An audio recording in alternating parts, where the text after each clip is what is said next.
Atos capítulo 4, verso 32.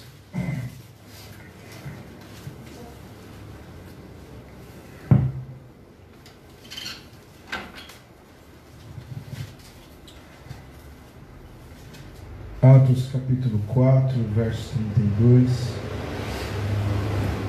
ao verso 35. É o retrato do que deveria ser as nossas igrejas.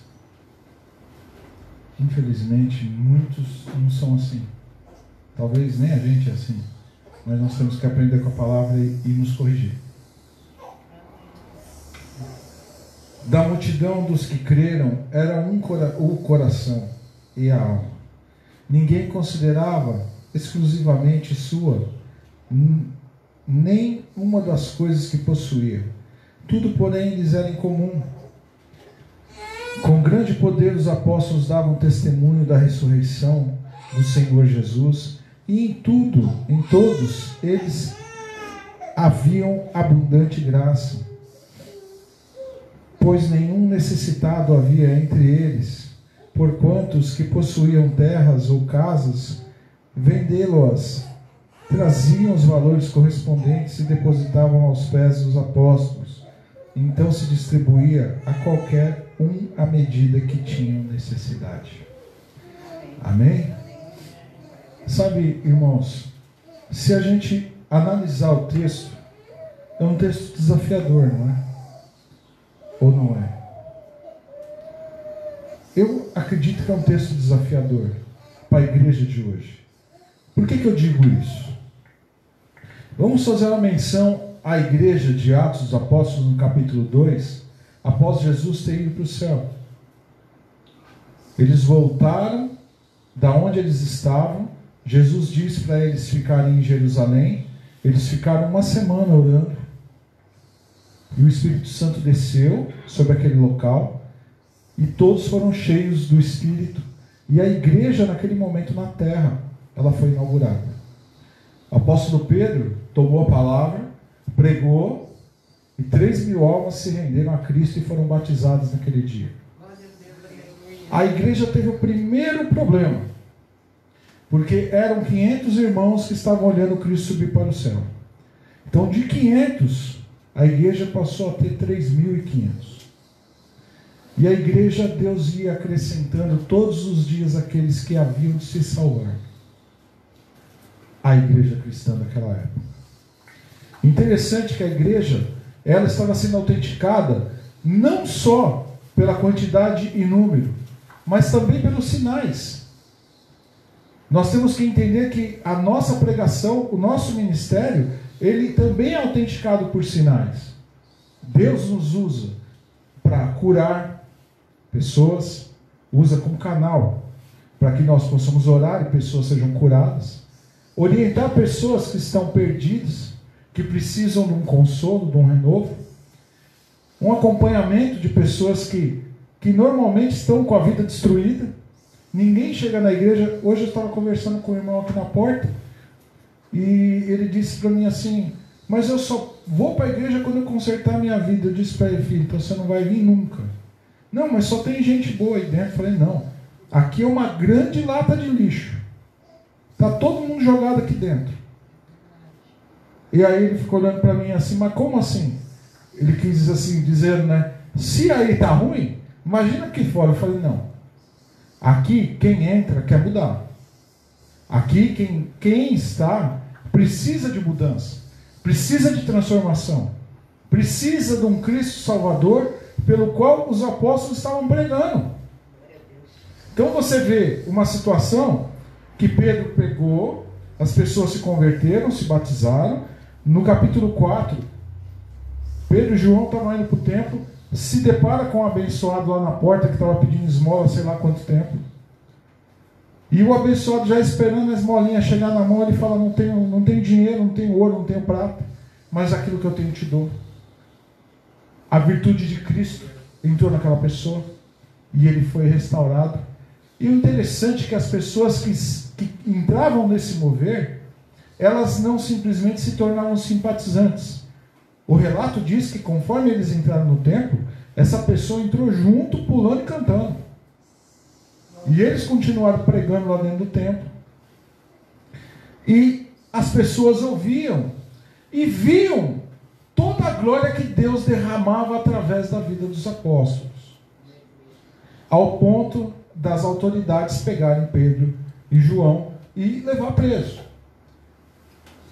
Levaram preso, e ainda várias vezes que eles foram presos, não só nessa situação, eles apanhavam, eram chicoteados, saíam do local e davam glória a Deus e ficavam felizes por estar sofrendo em nome do Senhor. E uma das coisas que eu fico às vezes preocupado, se às vezes cai uma chuvinha fininha, por mais fina que seja, as pessoas não vêm ao templo adorar a Deus. Uma das coisas que nós não estamos falando aqui de oferta, nós estamos falando da oferta, de oferta financeira, nós estamos falando da oferta viva no altar. O apóstolo Paulo diz que nós somos uma oferta viva que tem que queimar nesse altar aqui, aos pés do Senhor. As pessoas não entendem isso, que sendo uma oferta viva, eles têm que se entregar como sacrifício vivo, e Cristo tem que agir na vida deles, e nas nossas vidas também. Então, o interessante é que todos viam esse testemunho, viam o que eles sofriam, e todo mundo queria aquilo. Todo mundo queria. Sabe, meus irmãos, a parte interessante da história da igreja, logo depois dessas situações aqui, houve uma grande perseguição. E por onde que os discípulos fugiam, a igreja crescia, porque aonde eles estavam, eles pregavam essa ressurreição de Cristo, que é o tema da nossa mensagem. O apóstolo Paulo diz que se Cristo não ressuscitou, vão é nossa fé. E eles, aonde eles estavam, eles pregavam que Cristo tinha ressuscitado, que estava à destra de Deus. E sabe, meus queridos, e dizia a todos que no final da caminhada, todos teriam condição de morar junto com Ele, aonde Ele estava. E hoje nós sabemos que nós teremos um corpo igual ao dele. E se isso não motiva as pessoas a se entregarem como oferta, o que pode fazer com que as pessoas tenham uma certa motivação? Uma das coisas que eu vejo aqui, quando eles fugiam e se espalhavam, essa época eles chamam de diáspora, que foram espalhando para tudo quanto é lugar. Só que cada um que fugia para um canto era uma igreja formada. Eram pessoas que formavam uma comunidade e pregavam o evangelho. E mais pessoas iam se convertendo. E a perseguição continuava. A perseguição apertava. A ponto de vocês conhecerem a história do apóstolo Paulo, que ainda recebeu cartas dos sacerdotes para ir perseguir os cristãos. De tanto que crescia. O que eu observo nesse texto aqui? Antes de nós chegarmos ao verso 32, a igreja estava orando.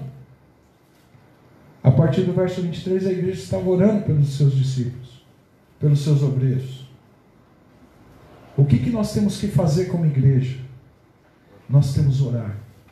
Nós temos que clamar, porque quando nós clamamos, quando nós oramos, quando nós nos colocamos diante dos pés do Senhor, o milagre acontece. As portas são abertas.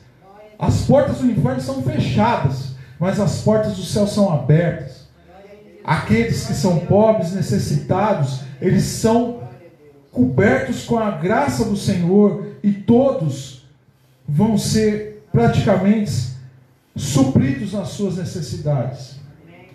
Uma das coisas que eu acho interessante, que conforme a igreja começou a crescer, todos viviam, como está dizendo aqui, num só coração, numa só alma.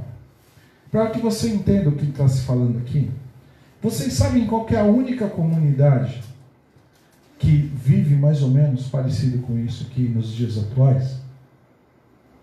Vocês sabem? Alguém se arrisca? Os mendigos. Sabe por quê? Se você chegar com uma bandeja com uma pizza, com 8 pedaços lá, e deixar, dá na mão de um, vem 10 comer e dá para os 10. E se você passar na rua e não fazer parte deles, e você disser assim, estou com fome, posso pegar um pedaço?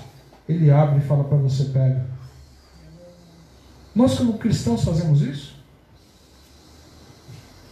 Quando a gente consegue comprar esfirra na rua e vê que alguém está vindo lá e vai pedir, o que a gente faz? Atravessa para o outro lado. Não é? Eu falo porque assim, infelizmente, irmãos, a carapuça que cabe de você, cabe de mim também. Eu não prego para você, eu prego para mim. Não é porque quando a gente fazia trabalho de rua, lá em São Paulo, que a gente fazia o trabalho na noite, mas durante o dia passava por isso. Sabe por quê? Porque infelizmente a gente não entende o chamado de Cristo para nós. Se nós entendêssemos, nós éramos diferentes. O que eu quero dizer com isso para você? Imagine uma comunidade igual a nossa. Estamos todos nós reunidos aqui. Um tem dor, um tem cãibra, o outro tem fome, o outro está passando dificuldade.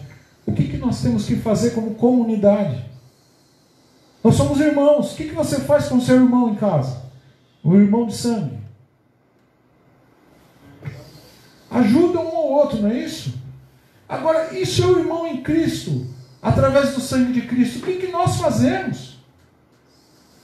Estou chamando a atenção de vocês, porque assim, a igreja, ela é um elemento que ela é colocada na cidade, que ela pertence à cidade, mas ela tem que ser a igreja da cidade, e não a igreja na cidade, porque a igreja na cidade tem um monte. Agora a igreja da cidade é aquela que é feita para servir, é aquela que é feita para que você não peça favores, mas você se ofereça. Glória a Deus, aleluia. Sabe, nós estamos entrando numa época de eleição aí, e eu vou falar bem, vou ser bem sincero. Não, da porta não entra. Sabe por quê?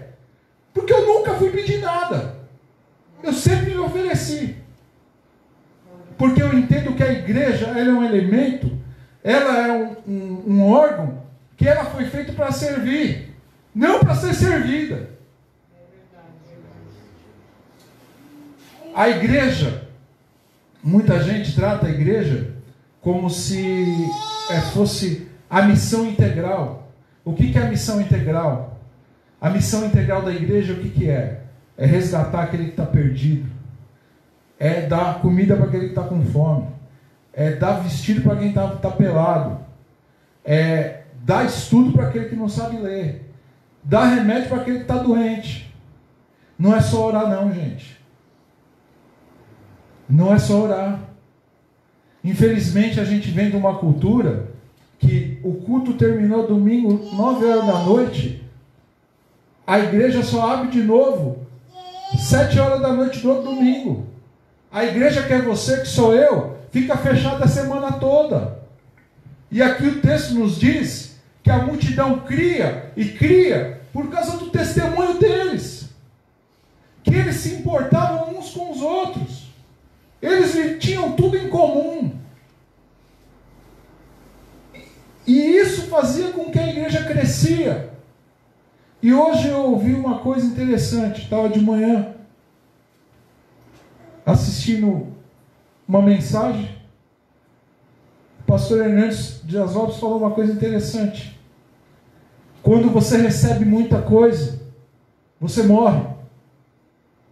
Aí ele deu o exemplo do Rio Jordão. O Rio Jordão é um lago de água doce. Só que, o Mar Morto é um lago de água doce.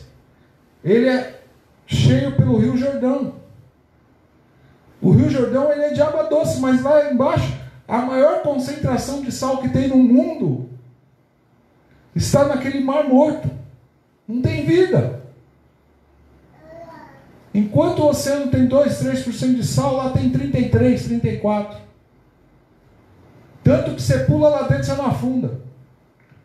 E o mar está começando a recuar. Esse lago está começando a recuar. Assim é a nossa vida espiritual. Quanto Deus está colocando muita coisa para a gente, abençoando.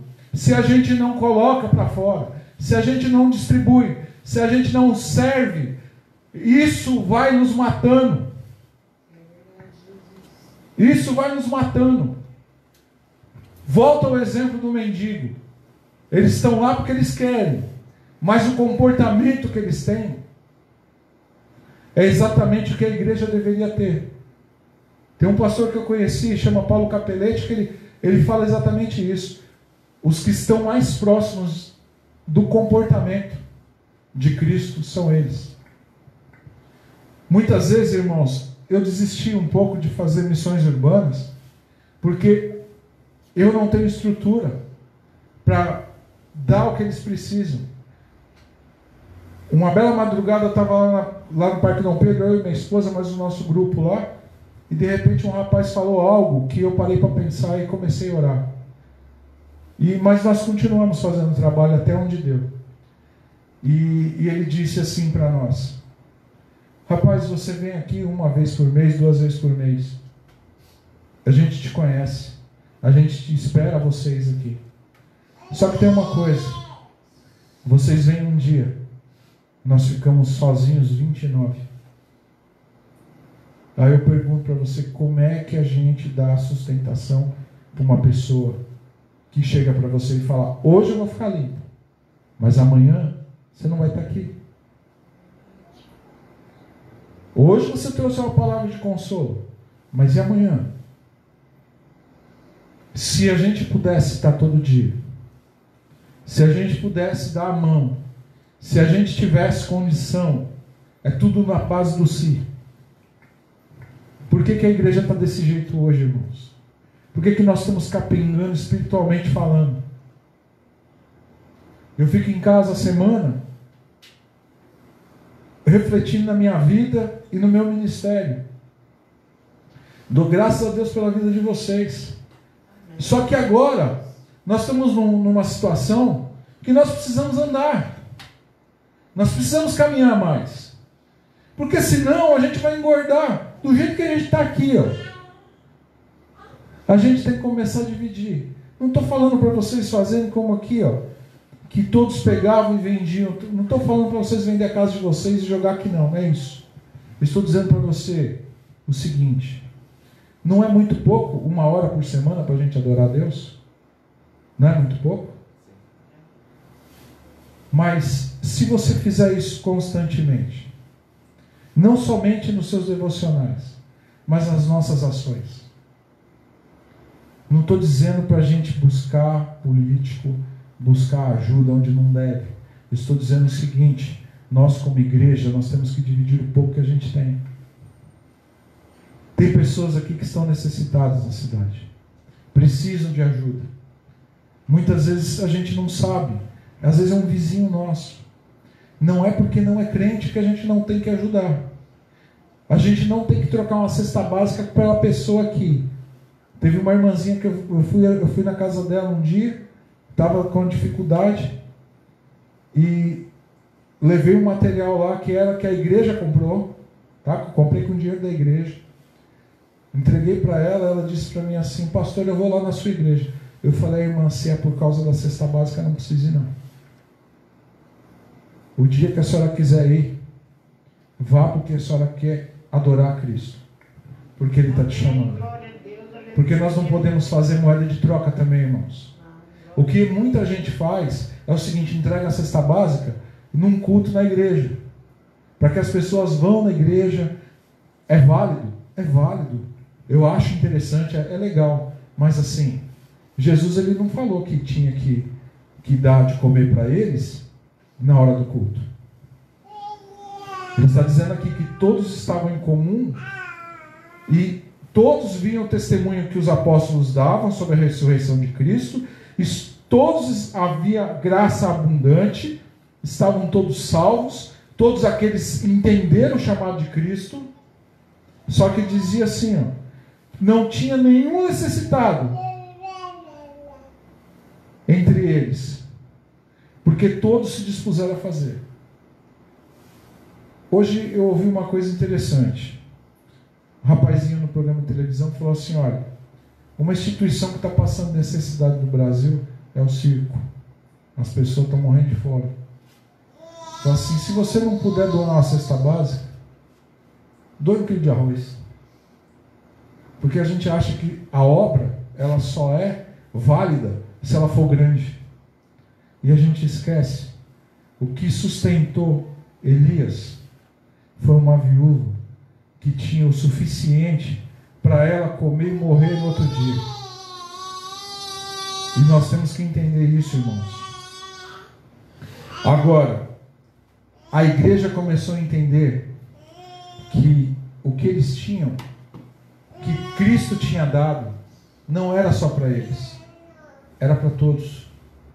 Todos agiam de forma comum, sentavam todos na mesma mesa, sentavam todos ao redor e compartilhavam o muito que Deus tinha dado.